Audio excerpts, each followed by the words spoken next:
And we're back here on CNN Live with the breaking news here. No indictment handed down involving the police officer who held Eric Garner back in July in that chokehold on Bay Street in Staten Island here in New York. The grand jury has decided not to indict that police officer, Mr. Pantaleo. I am joined by Kevin Jackson in St. Louis. I have Michael Skolnick sitting to my right alongside Michaela Angela Davis, because when you look at this big picture, we saw what happened. We saw the anger, the frustration, the sadness from what happened among a lot of people, the non-indictment in Ferguson, Missouri, and now you have this non-indictment here in New York.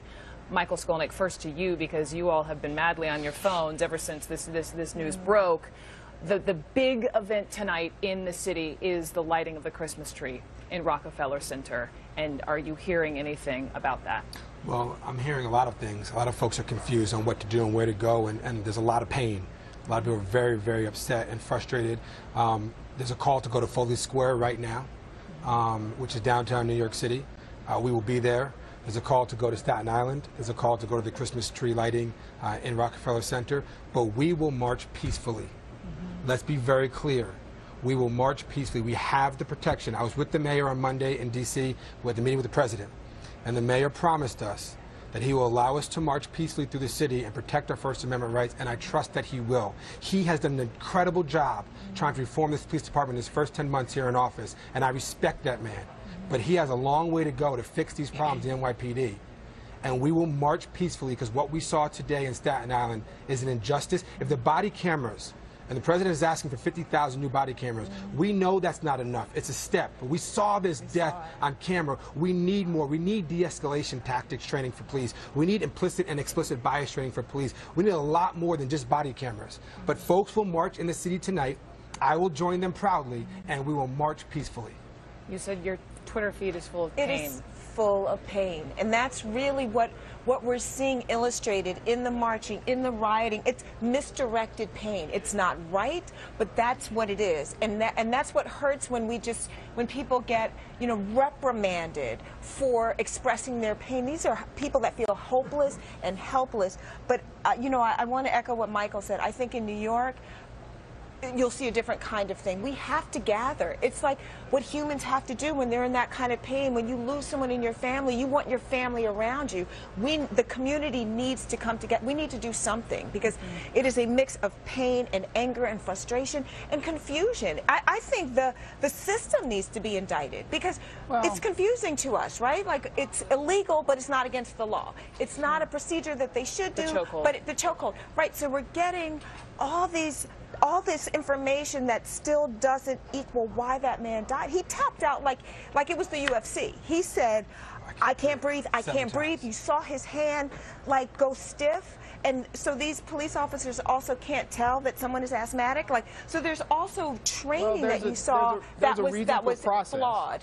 Kevin, before you jump in, if I could just say one quick thing, I also want to show support. I just got a text message from one of the lead supporters and organizers in Ferguson, who said she's jumping on a plane right now to join us in New York. They said we cannot march alone. They want to join us in New York. So I also want to give love to those in Ferguson who have been marching for 100+ days, who are now coming to New York to join us in New York. And campuses and communities all over the world. Kevin, what I want to say is that, you know, it is a tragedy that this man died going into custody by the police.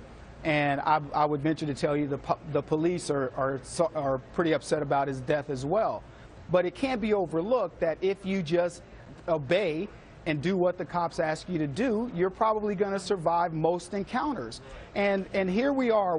I can already guarantee you there are people, race baiters, that are gearing up for this.